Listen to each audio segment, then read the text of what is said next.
Vous savez que l'IA est partout et que l'IA commence à être utilisée dans la vie réelle et dans le vrai travail. Eh bien, on a commencé à voir un... En fait, on a eu un exemple d'IA qui est utilisé pour le doublage de dessins animés. Et en l'occurrence, ça a fait un petit scandale en ligne. C'est My Little Pony. Raconte ton histoire, c'est ça hein, le titre du dessin animé. Pour la saison 2, la saison en français a été entièrement doublée par IA. On a eu des acteurs voix qui se sont insurgés de la chose et qui ont critiqué le résultat en disant que c'était vraiment catastrophique. Vous savez quoi? Je vais vous faire écouter un petit peu ce que ça donne et vous allez me dire ce que vous en pensez. Voilà donc une IA qui double Mon Petit Poney. Oh cool! C'est par en nous et... Je l'ai trouvé!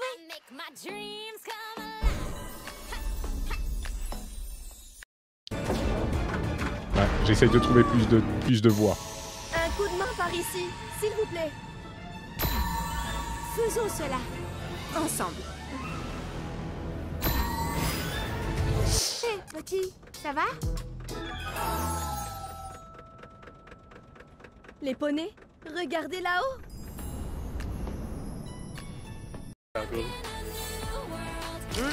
Bon, je vais pas mettre les chansons parce qu'on va se faire engueuler par Eh YouTube. bien, venez les poneys. Allons sauver les arcs-en-ciel. Franchement, c'est pas génial.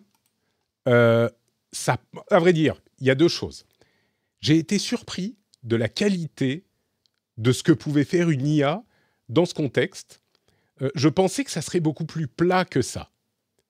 Maintenant, en allant écouter le travail des véritables acteurs qui faisaient le doublage sur la saison 1, il faut avouer que c'est un peu le jour et la nuit et que je comprends qu'ils disent c'est catastrophique, c'est lamentable, c'est tout plat. Et je suis d'accord. Ceci dit, 2 bis, My Little Pony, pour des enfants de 3 ans, est-ce qu'on a besoin d'un travail artistique incroyable pour donner des voix aux personnages? Peut-être que oui, hein, peut-être que oui. Moi, je ne suis pas convaincu et je suis désolé pour les personnes qui, en l'occurrence, ont été remplacées littéralement, hein, ce truc dont on parle depuis des mois et des années, bah, elles ont été remplacées par des IA. Et puis en anglais, j'ai pas l'impression qu'elles aient été faites par des IA. Hein. En anglais, dans la version originale, ils ont gardé des vrais acteurs pour faire des vraies voix qui sonnent comme des vraies voix de vraies personnes. Donc je suis pas partagé.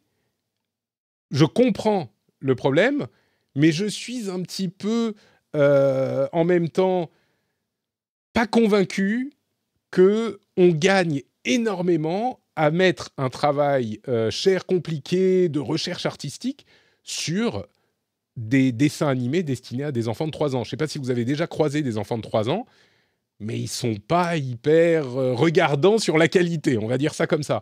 Si on parlait de produits qui étaient plus recherchés pour des enfants plus développés, enfin d'un âge plus avancé, je pense que ça me poserait plus de problèmes. Que ça me poserait plus de problèmes. Là, je suis ambivalent. Qu'est-ce que tu en penses? Eh bien, Attends, excuse-moi, tiens, tranché. avant de te poser la question, on me dit dans la chatroom, évidemment, je m'y attendais, peu importe que ça soit pour des enfants et pour des adultes, c'est du pain que l'on retire de la bouche de gens extrêmement précaires. Ces productions sont plus récurrentes et les plus rémunératrices. Je crois que c'est un autre débat qu'on pourrait avoir à un moment. Je ne suis pas sûr qu'on tomberait forcément d'accord, mais le problème, c'est que tu peux pas subventionner un truc simplement parce que... Enfin bon, bref, non, c'est un autre problème. Peut-être qu'on en parlera un autre jour. Cédric, pardon, vas-y. Oui, pas de souci. Bon, alors il y a plusieurs sujets. Concernant l'utilisation de l'IA en plus dans ce type de production, voilà. Là, on parle de production pour les enfants, mais après, on pourrait parler de production plus grand public, Et c'est pour avec ça que j'ai fait la le doublage, distinction. par exemple. Voilà, c'est ça. Dans ce cas spécifique de My Little Pony, Sur la qualité, effectivement, alors moi je suis assez surpris plutôt qu'on en soit déjà là. Mm. Sur, non, enfin j'exagère parce qu'en fait on le sait, il suffit de voir la démonstration de ChatGPT 4o, celle qu'ils ont faite sur scène avec l'actrice qui jouait Sky et non pas Scarlett Johansson, il faut pas dire ça. Les intonations étaient là, etc. Et se servir d'une synthèse vocale de ce type-là pour reproduire ça.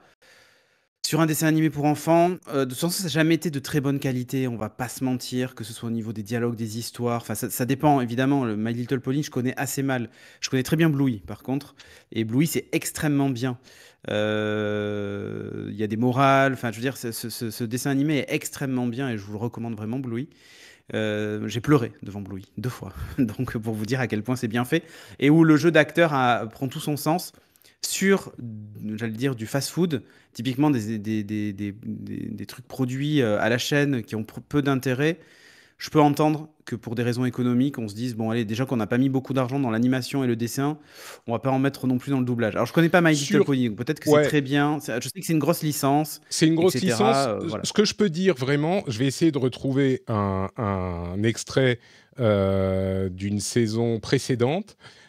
Et je dois avouer que, effectivement, moi, j'étais un petit peu bon, My Little Pony. S'il te plaît, Voyons. les poneys terrestres n'y connaissent rien. Tu vois, On va c'est quand même autre chose, quoi. Tu vois, Oui, là, ça a rien à voir. on est dans Oui, un, bien sûr. dans un. Je sens que YouTube va s'énerver contre moi là. Ouais, non, mais faut pas dire. Parfaitement capable. Ah, mais ils arrivent pas à gueuler. Mais ils passent leur temps à gueuler. Et c'est pour ça qu'en fait, Bon, bref, mais tu vois la croyez-moi sur différence, elle est parole, là. En fait. Tu vois, la c'est de différence, bien elle est là, c'est meilleure que- qualité quand on a le doublage Mais parce des qu'en fait, doubleurs, quoi. mais oui, mais parce qu'en fait, t'as de l'intonation, t'as les gens qui crient, etc. Ce que t'as beaucoup moins avec de l'IA, tu vois. Hmm. Alors, je Non, vois mais dans même la question voix, de j'avais niveler la écouté d'autres question. trucs. Vous pourrez Oui, aller niveler regarder la My Little question, Pony sur. ouais, niveler la qualité vers le bas pour des questions de coût, etc. L'éveil musical, c'est hyper important pour des enfants et tout, bien sûr.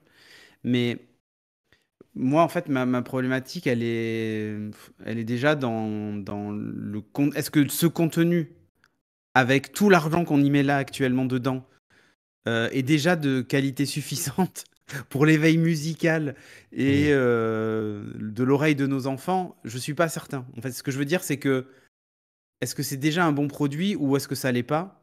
Après, c'est un jugement de valeur, donc c'est extrêmement complexe. Tout le monde n'a pas la même appréhension du truc. Bah, ce que Moi, je ce que je dirais, vois c'est juste, en que fait, c'est les boîtes qui vont utiliser une IA ou peu importe, un procédé qui donnera, ou des acteurs de mauvaise qualité, ou des gens qui donnera un Oui. contenu, un résultat plat et pas qualitatif, bah de fait, S'en foutent ça déjà. sera du contenu qui est pas bon. Voilà. Donc, tu vois, tu réponds toi-même à ta question. Si Mais que oui, ce oui. soit des mauvais acteurs ou de l'IA qui donne un mauvais résultat, bah du coup, c'est pas top, quoi. Et donc, ils n'accordent pas à leur produit la valeur qu'ils devraient avoir. Et je suis pas fataliste comme les gens, ça veut dire que tous les enfants vont avoir des contenus. Si à la base tu donnes à tes enfants du contenu qui est pas bon, bon bah voilà. Et puis soyons honnêtes quoi. Alors encore une fois, je sais pas si c'est 3 ans la target audience, tu vois, de My Little Pony. Mais enfin à 3 ans, moi il y a des trucs sympas que tu peux leur mettre à regarder. Et étonnamment mais c'est pas non plus et l'idée que mais s'ils regardent pas des trucs bien à 3 ans, ça veut dire qu'ils vont pas regarder des trucs bien plus tard. Bien sûr que tu peux les éduquer jeunes, mais c'est pas à tout moment avec tout type de produit, avec tout. Il y a aussi des trucs, tu les mets juste devant et puis ça les amuse et tu n'as pas besoin de la même chose quand tu as 3 ans que quand tu as 6 ans, que quand tu as 9 ans, que quand tu as 15 ans. À la base, franchement, à 3 ans, c'est des images et des couleurs qui bougent, quoi, avec des petits sons. J'exagère, Mais mais à peine. prenons le problème dans l'autre sens. Prenons des contenus comme des séries Netflix, typiquement, qui aujourd'hui sont doublés par des acteurs voix français, etc. Il y a des VF qui sont absolument insupportables. Parce qu'en fait, on perd le jeu d'acteur, on perd tout un tas de choses. Et quand je vois aujourd'hui ce qu'on est capable de faire sur les changements de voix, tu sais, de vidéos YouTube, où tu te retrouves tout d'un coup avec une vidéo de Squeezie en anglais, juste en cliquant sur un bouton, etc., qui reprennent au commencé, ça maximum l'intonation. Je- Et encore, on est au début. Ouais, mais ça existe, oui. Alors, peut-être pas Squeezie, mais je sais plus. J'ai vu des vidéos. D'accord. Et du coup, c'est leur voix Mm. avec bah, au lieu d'avoir des sous-titres, en fait, tu changes juste la langue. Et du coup, on se retrouve dans la langue. Donc, Et du coup, demain, imaginez une série Netflix euh, où les acteurs auraient leur propre voix, mais en français, avec les intonations, etc. En fait, vous choisissez quoi? Vous choisissez la VF doublée par quelqu'un d'autre qui prête sa voix à l'acteur, ou vous choisissez la voix d'origine qui va qui va être retranscrite au plus près de ce qu'a voulu passer comme émotion l'acteur, etc. Ouais, MrBeast par exemple. Mais non, c'est vrai que c'est une tu manière vois, intéressante de poser le problème. Je pense que c'est un problème voilà. différent. Ça Enfin, serait une question différente à laquelle il y aurait peut-être une autre réponse, effectivement. Mais oui, enfin, moi qui suis un adepte de la VO, effectivement, si tu peux avoir la voix de la vraie moi, je fais personne que ça, c'est que de la avec, VO, rien d'autre. bah Il y a des ça. VF qui m'ont tellement déçu que c'est insupportable en fait. Et je passe des VF des années 80 avec C3PO, C6PO, etc. Hmm. Enfin bref, hein. Ça, c'était pour le mouvement labial, hein, Chickaba et qui. Chewbacca. Mais oui, mais Mais bien sûr, bien les sûr. noms étaient changés pour des raisons bien explicables. Tout à fait, tout à fait. Mais ce que je veux dire, c'est que effectivement, c'est un art. Il y a un énorme travail de traduction et tout ce qu'on veut. Ok, mais aujourd'hui, un DeepL ou un chat GPT est capable de faire de la trad en fait. Enfin, le nombre de sous-titres que j'ai vus sur Netflix par les Dubbing Brothers, vous savez, à la fin, il y a écrit ce Ouais. truc-là, Dubbing Brothers, machin, c'est une boîte qui fait ça. Taper avec des moufles, des fautes d'orthographe, de grammaire dans des sous-titres, ça me sort du truc, en fait. C'est insupportable, ce truc. Et si demain, il y a une IA qui fait le transcript du truc et qui le traduit correctement, en fait, pourquoi on s'en priverait? Je crois que c'est un peu Oui, un il y autre a des problème boulots quand qui vont même, hein. disparaître. Et Ouais, puis, mais il y a toute une. Tu sais, il y a des gens qui en parlent dans la chatroom. Mais, Malo, arrête d'être. Ah, d'un côté, ça fait bouffer des gens parfois débutants qui ont besoin de faire ça pour progresser, et de l'autre, ça profite qu'aux actionnaires lors des calls financiers. C'est difficile d'être plus caricatural que ça quand même. Et je résiste à la tentation de répondre à ça. Mais ce que je voulais dire, c'est qu'il y a effectivement toute une culture du doublage. Et c'est vrai, on nous a dit, il y a plusieurs personnes qui nous ont dit, c'est pas juste une traduction, tu vois, c'est toute une culture, et c'est vrai. Et je pense que c'est tout à fait le cas. Mais est-ce que ça veut dire qu'il faut la forcer à continuer à exister si on n'en a plus besoin? Bien sûr que les gens qui sont habitués à la voix française de Tom Hanks, maintenant, ils veulent la garder, la voix française de Tom Hanks. Mais si demain, on garde la voix française de Tom Hanks parce que c'est Tom Hanks, mais les nouveaux acteurs, les nouvelles productions, on les voit des vraies personnes, des vrais acteurs, j'ai du mal à justifier l'invention d'un truc. On va dire, ah bah non, on va quand même créer un truc de doublage avec des gens qu'on va engager en plus pour faire des fausses voix qu'on va rajouter sur les personnes. Ça va pas être aussi adapté, c'est pas les mêmes mouvements labiaux, etc. Enfin, c'est à un moment, après, moi, il y a quand un il y a un truc. truc dont on n'a plus besoin, il est normal qu'il disparaisse aussi. Là, on n'en est pas à ce stade encore, pas complètement. Mais s'il y a des trucs dont on n'a plus besoin, c'est normal que ça disparaisse. Au-delà des questions de précaires et de résultats financiers, quand il y a un truc que la technologie rend caduque, on n'en a plus besoin. C'est tout. Ouais. Je veux dire, et parfois ça a des conséquences difficiles sur le court terme, parfois sur le moyen terme, mais tu peux pas forcer. Enfin, en tout cas, jusqu'à maintenant, dans l'histoire de la société et de l'humanité, les bénéfices ont été indéniables à chaque fois, depuis genre 10 000 ans. Depuis le début de l'histoire, on n'a eu que des bénéfices. Et en particulier pour les personnes les plus précaires. On pourrait repartir sur ce sujet. Mais si aujourd'hui, on meurt moins de maladies, de guerres, et qu'on a accès à plus de culture, plus de connaissances, plus d'éducation, eh ben c'est grâce à ces évolutions technologiques. Et donc... Prends l'impression. Gutenberg, le fait qu'on avait des moines scribes qui écrivaient les livres, la diffusion des livres était confidentielle. Non, mais c'est vrai, Oh, cette mais bien sûr. industrialisation a permis la diffusion de la culture et l'accessibilité aussi. Ouais. Enfin, en gros, j'ai beaucoup de mal avec l'idée que il faut figer les choses et garder un truc dont on n'a pas besoin. L'exemple que tu donnes s'applique beaucoup plus. Hein. Là, la question des voix doublées, peut-être que je serais moins véhément, parce que c'est vrai qu'on a une vraie valeur ajoutée au travail des doubleurs dans ce cas-là. Je le minimise parce que j'ai pas l'impression qu'on en ait besoin dans un truc comme My Little Pony, mais peut-être que c'est un monde que je connais pas assez.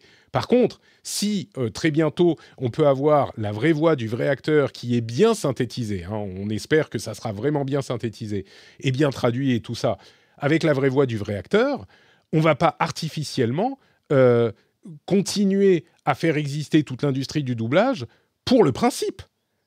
Enfin, Oui. moi, ça me paraît... Complètement. Mais Malo pose la question, qu'apporte le doublage par IA à l'accessibilité? En fait, il y a des séries qui sont jamais traduites en français.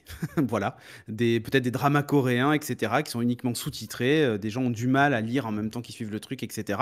En fait, ça permet même aussi d'accélérer la diffusion. Par exemple, quand on veut la VF de, je sais pas, Game of Thrones, il fallait attendre des mois et des mois avant d'avoir une VF, le temps que tout soit doublé, etc. Ou des semaines, là, en fait, on l'a instantanément en même temps que tout le reste. Et fatalement, tu vas... Ça rend la chose accessible plus rapidement. Enfin, je sais pas comment expliquer le truc. Non, ça rend universel et c'est la voix de la personne. C'est la voix, Oui. clonée de la personne. Bon, écoute, discussion intéressante sur ça ce évite sujet. ça évite un truc, c'est que on se retrouve avec la voix de Spider-Man, et c'est aussi celle de Titeuf, qui est aussi celle de... j'aime beaucoup Donald Renew, mais en fait, on l'entend partout, dans 80% de la production vidéoludique française. C'est sa voix qui double le personnage, ou principal, ou secondaire, etc. Et je trouve que justement, parce que je connais des doubleurs voix, il y en a certains qui sont des méga stars. Faut pas qu'ils écoutent cette émission parce qu'ils vont pas être tes potes très j'ai eu la longtemps. discussion avec eux. Non, mais j'ai eu la discussion avec eux. Et eux-mêmes ont dit, c'est vrai que malgré tout, ce milieu-là est pas très accessible. C'est-à-dire qu'on veut toujours la voix d'eux. Et souvent, quand ils sont contactés, c'est « Ah ben on te contacte parce qu'on a entendu ta voix dans machin. Et en fait, on aimerait la même voix pour... » Et en fait, ça ouvre pas du tout le marché. Hein. On va pas se mentir. Hein. Bon, ce qui est sûr, c'est que c'est pas avec l'IA que le marché sera plus ouvert. Hein. Ça, on sera d'accord là-dessus. C'est sûr.